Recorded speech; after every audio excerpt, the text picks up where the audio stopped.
வால்பாறை அருகே பச்சைமலை எஸ்டேட்டில் சிறுத்தை தூக்கி சென்ற சிறுமியை தேடும் பணி 2வது நாளாக நடைபெற்று வருகிறது. தொடர்பான விவரங்களை எமது செய்தியாளர் ஜெபராஜ் வழங்க கேட்கலாம். ஜெபராஜ், தொடர்பான விவரம்.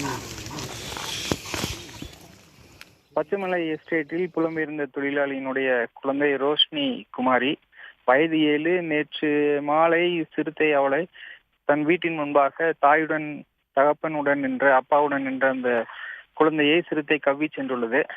தந்தை அவருடைய தகப்பனார் காப்பாற்ற முயற்சி செய்துள்ளார்.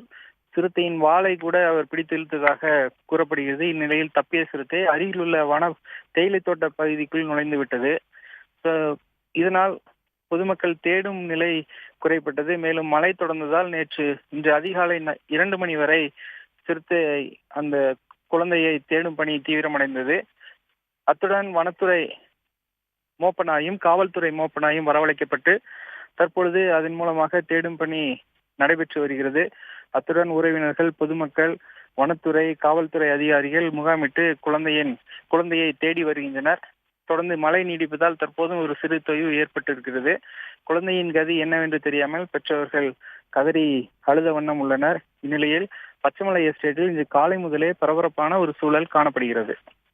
உடனுக்குடன் செய்திகளை தெரிந்து கொள்ள சன் நியூஸ் பெல் ஐகானை கிளிக் பண்ணுங்க.